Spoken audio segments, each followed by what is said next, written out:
Hey there, my name is Joe Keyport, and you're listening to the Ear Coffee Podcast.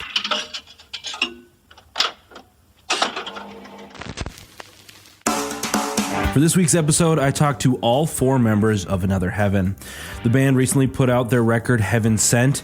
Like any Another Heaven record, Heaven Sent is a desolate, black-pilled expanse that examines America's end times. The album also serves as an albatross for the band as they navigated personal and professional misfortune. In spite of it all, Ollie, Aaron, Cole, and Christian came out of it on the other side with their searing post-hardcore influenced opus that we get a chance to look into throughout our conversation. Along with the short interview we did for this release, make sure to check out our live session we did with the band as they performed 3 tracks off of Heaven Sent. If you're listening to this on Wednesday, it'll be coming out this Friday, and if you're listening to it after Friday, December 15th, make sure to head to our Ear Coffee YouTube channel and go to give it a watch. It's Another Heaven, and they're right here on the Ear Coffee Podcast. How's it going? It's going good, man. Happy to be here. Yeah. We just got off playing a live session. I hope y'all enjoyed it. We're glad to have you in the basement. This has definitely been, for sure, since Ear Coffee started, Another Heaven's been like getting back in the basement to do one of these has been kind of on our bucket list. Hell yeah. So we're really excited that y'all were willing to be a part of it. So let's jump into it. We've had you on several times now. Yeah. I think this is number 3. This would be the 3rd time. We don't need to get into how the band formed, but you do have a new member since 2021 when we had y'all on to talk about the 3rd record. So let's just talk about Christian. How did you join the band? How do you know all these guys? Kind of what's your story? My story. Well, I'm a Pisces, and Cole and I play in another band called Serac, which is like a sludge metal band, and we've been doing that for a while. Yeah. And Ollie has recorded us multiple times. And I think before the pandemic, we were kind of like flirting with the idea. Well, it all started because at a show, somebody mistook Christian for Aaron. Oh, yeah. And like we were loading out and they're like, hey, man, good set. And I was like, yeah, you know what? Why isn't Christian in the band? Yeah. And I think that's kind of how it started. Okay. Yeah, they said, hey, man, great set on the drums. And I said, thank you. Yeah. So that was kind of when you joined the band. Yeah, likewise, my friend. Yeah. So, yeah, that's kind of it. And then, yeah, I think we had spoken, kind of emailed back and forth kind of as the pandemic was kind of lifting. And they're like, hey, if you want to like play keys or something and sit in for a show. And I've yet to touch a keyboard, but... Okay. Yeah, you know, I think we presented you as a bassist. Because I'd been playing so much guitar, and you were like, I don't want to do that. And I was like, you can play guitar, I don't care. Yeah, that was kind of it. Yeah. Like, Another Heaven was cool. like my favorite band. And they're like, you want to play bass? And I'm like, Not really. no, I'm kind of over that. Yeah. So, yeah, now this has worked out. So, Yeah. I'm still here. Here we are. Mm-hmm. Yeah.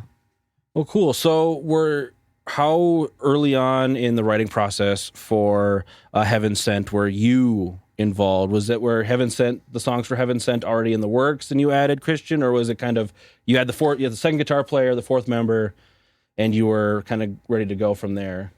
No, Christian hopped in kind of right after we finished the previous record. We had Christian help us with some like similar stuff to this with promo stuff. Yeah. And we started writing that collectively, I think. Okay. I don't think there's a single song we had before it. Am I wrong about that? No, you're right. Yeah. Yeah, there's like when we finished 3, our last record, me and Aaron and Cole had been jamming a little bit and like recording the jams. And so there were some bits and pieces taken from that. But in terms of like actual songs and songwriting, like we didn't really start that until Christian joined the band. Okay. So yeah, he was there the whole time, wrote a bunch of shit on the record. Yeah. So I think that's why we were so gung-ho to try and like get this record out, because it's like actually our band now. You know? Gotcha. Yeah. With that, because I saw y'all in April of 22 play the Treasury, and that one because that was still pretty recent after 3 was out, but that was all new material. Yeah. So how quickly were you? When did these songs start becoming a thing? What time frame for that? Oh, kind of immediately. Okay. And that's that's just something we do no matter what. We get so excited about kind of the next thing, especially with Christian there because he was adding so much. and it just worked. So yeah, we kind of dropped everything and started working on new stuff. Yeah. Just more fun to play with everyone. It's kind of a bad habit, but yeah. We're doing it right now too. Like we play our set's 6 songs and we play 3 new ones that nobody's ever heard of. And that we have not recorded. Yeah.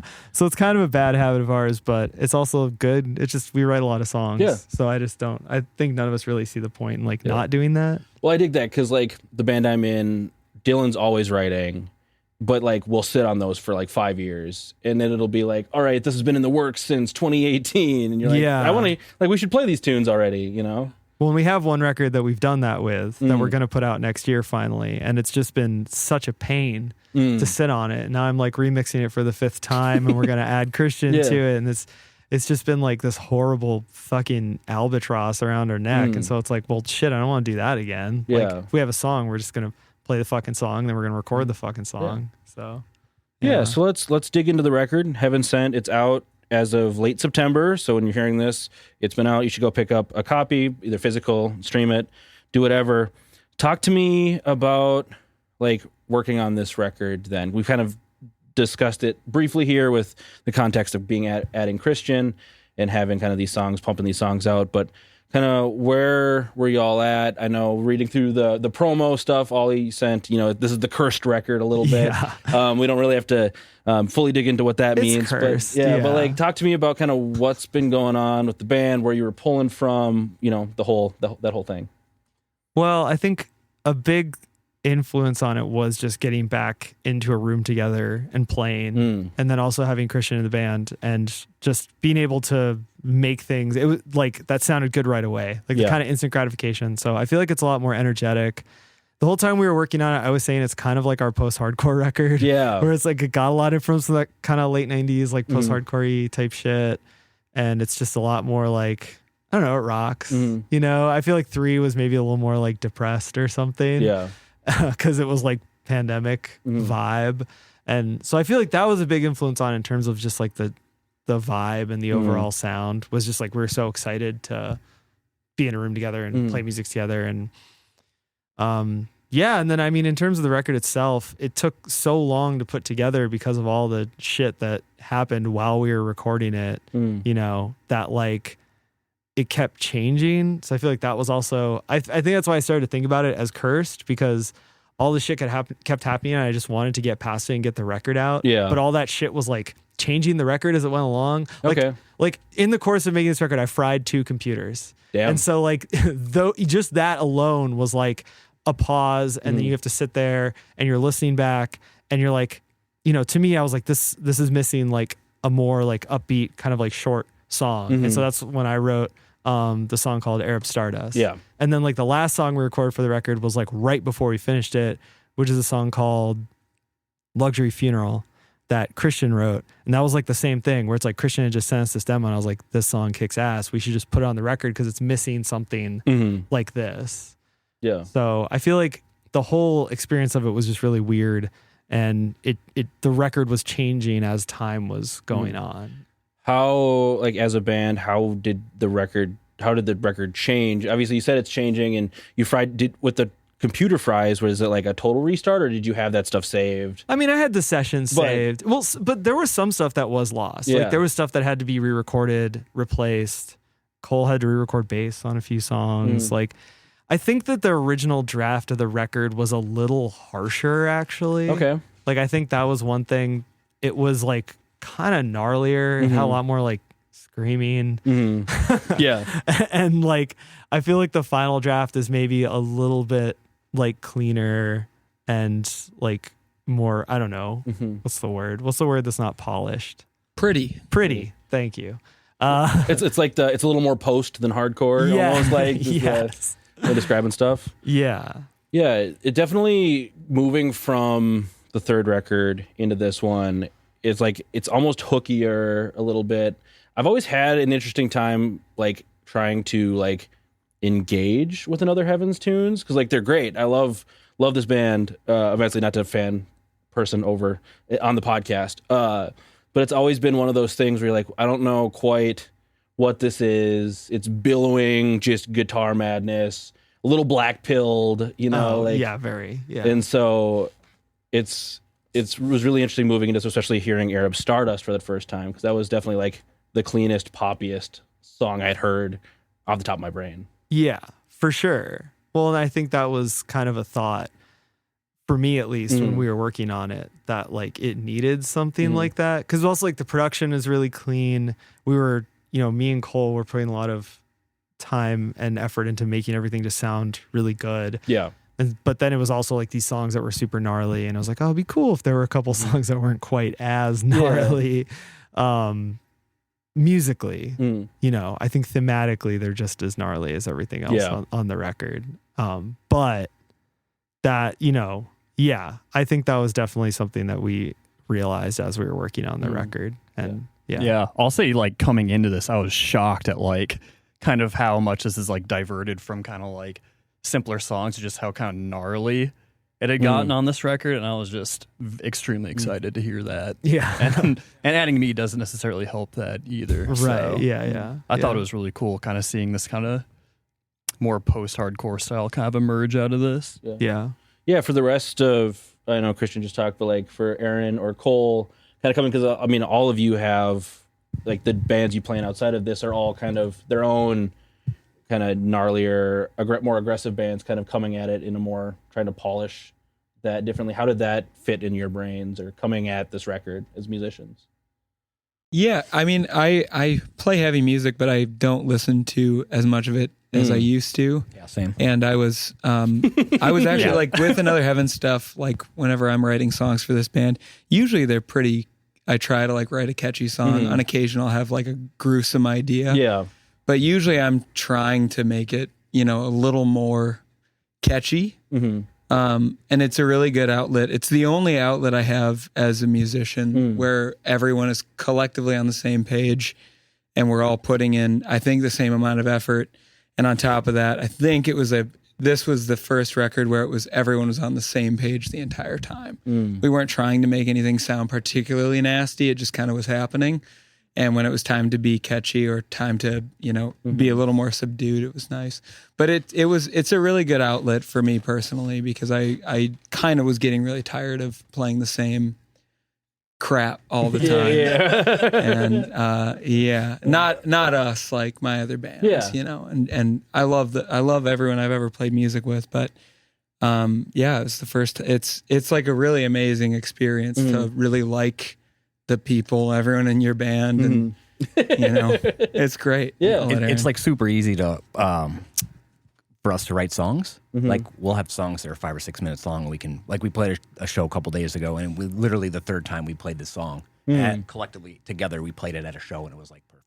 Nice. And it's a 5.5 minute song. Okay. And it was like it's just very organic for us writing stuff. So it was just, somebody brings a song and we practice and it's done. It's very easy. There's not a lot of going back and forth, like trying to figure stuff out, because it's all just, we got it, Yeah, everything just works fairly organically, like you said. Yeah.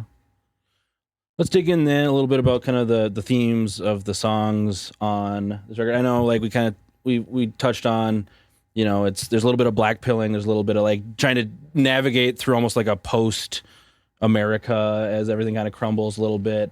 Yeah. Talk to me about like, every record. Huh? Sorry. That's like every record we make. But continue. But like, talk to me about kind of what things you were really putting into this record and the stories you were telling throughout the course of those songs. Well, we kind of talked about last time we were on about how like post lockdown, 2021, 2022 was kind of this like really shitty time, because you realize that whatever idealism you were kind of had built up over that lockdown time when people were like, imagine a better world, it was all just like complete and utter nonsense. Nothing changed, and if arguably the world is worse. And so I think going into this record, I was just like, everything is horrifyingly bad. And it's kind of funny to put it out when I think things have just gotten even worse very quickly in the last 100%. like month. And so it was just, I was really just on that wavelength when I was writing lyrics. And like, I think the big change I made with this record personally for the stuff that I wrote, which, is a lot of lyrics on here. I think the big change I made personally was that I was like, I want to talk very frankly about some of the stuff that I've experienced, and I don't want to use like metaphor or artistry or anything. Like I don't want it to even be like remotely poetic. I want it to just be like incredibly fucking blunt. And so I think there are some incredibly fucking blunt like lyrics on this record. Like, I mean, Arab Stardust to me is like a very blunt song. I don't know how it reads to other people, but you know, and I was just thinking about like how when you come from another culture or you come from another identity or anything aside from just like mainstream white, whatever culture, that like you're kind of expected to perform that identity for white people. And so you kind of have like this choice that you're making of like, do I want to like perform my identity and be one of the good ones? Or do I want to like just say fuck it and do whatever I want? Yeah. And I've personally had the philosophy of like, fuck it, I want to do whatever I want. Like I'm not one of the good ones. I'm bad. I'm like, you know what I mean? Like I'm shitty, whatever. Like I'm not going to teach you about Arab culture, Muslim culture. Like I'm not going to say things you want me to say. But like, then it's like, well, what does that mean? You know? And so I think that song was kind of like interrogating that idea of like just trying to be yourself and not performing that. And yeah, I think I wrote a song that was like really, really blunt. And I don't know, maybe it wasn't blunt enough. Like maybe it still is hard to parse because I guess there is still a little bit of like woo shit about the fucking moon and the sun and shit. But like that's what I was trying to do. And I feel like that was kind of the vibe I was going for with the lyrics, you know? Gotcha. Yeah. You're totally. Like, sorry, I'm monologuing. You're good. Cool. We can just keep moving on then. One of the things that also kind of picked, like, just reading through that again, that kind of the promo piece, not to lean on that too much. You like referenced this record as it's a Kiyoshi Kurosawa record, and that made me think of over the time I've been like aware of Another Heaven, visuals have been a really big part of this band to go with the music, whether it's music videos or performance videos during the pandemic or even post kind of the pandemic, so the performance. How important are those visual elements to this band when thinking about like presenting records or even like, you know, Heaven Sent? Yeah. Is that something that y'all really put a lot of like time in, or is it more of just like, I have this thing? I'd say it's super important.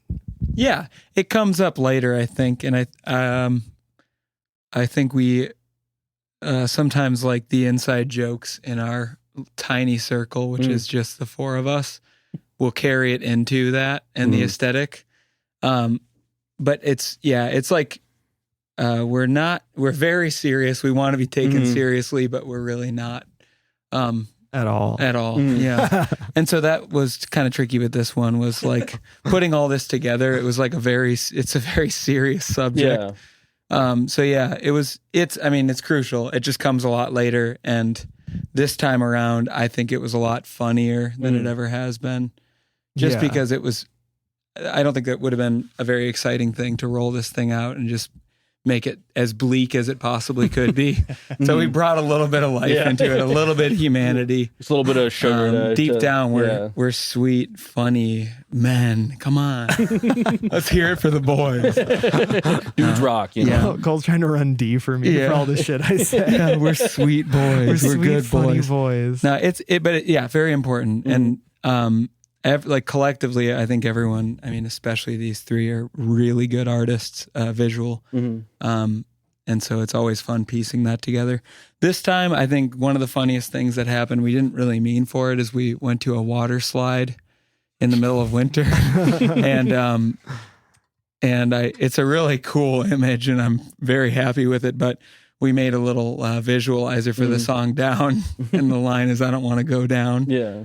And it's a water slide. I think that's pretty cool. That's funny. That is like part of the vibe, is that there's this absurdity and there's this comedy, and then there's also like really fucking bleak shit. And that's like, once again, calling a song Arab Stardust, that's a joke. Like that is a joke. I don't know how funny it is. Or it's like, yeah, like the whole down water slide thing or all the fucking Monster Energy shit. Yeah. Or like, Yeah. like it, you know, it is because like that is sort of life. Life is incredibly bleak and hopeless, but it's also very funny. And like when you're with your friends, you're usually having a good time. Like I don't think anyone would describe any of us as like miserable bastards. Yeah. No. I think maybe my artistic persona is like the most miserable bastard, but as a person, like I wouldn't describe myself that way. But yeah, no, I would say though with the visual side of it that we always do have kind of an idea of what we're going to do, and it does play into like I remember even just starting off, we were like the cover is going to be really bright and like black and white, a lot of white, you know, and that's kind of what it ended up being. Or like when we think about the visuals of things, there is always a thought to like what it's going to be or what the like color or the vibe or whatever is for sure. Gotcha. Yeah. Well, cool. That kind of wraps up all of the questions I have about the record. We always do kind of a last minute little kind of final question here, which is what local, artists people should know about, kind of your friends, your, local bands. This is your time to shout them out quick before we wrap up here. Battery Eyes, Die. Yeah, Sirac. Sirac. I just saw the Envies this weekend. I thought that was really good. That was like Nice. Big Star Teenage Fan Club kind of rip, and it was so spot on. Really good songwriting. Great. It was just amazing. Prize Horse always Yeah. an obvious win. There's so much good music. Yeah. But Battery Eyes, Die with two eyes.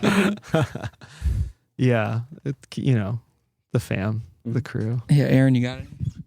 We saw Unstable Shapes yesterday. They're a good band. They I think are working on a record. I don't know when it's coming out, but they're a good band. Yeah. Oh, yeah. Well, cool. That answers all of my questions. Christian, Ollie, Cole, and Aaron, I appreciate you all taking some time to chat with me here today. Yeah, for Thank sure. you. Thanks Thanks for having us. Fun time. The Ear Coffee Podcast is a companion to the blog of the same name. If you like this episode, please leave us a rate and review so we can stand out among the other music podcasts. You can follow us at Twitter, Facebook, and Instagram @Ear Coffee. Thank you for listening. We'll see you next time.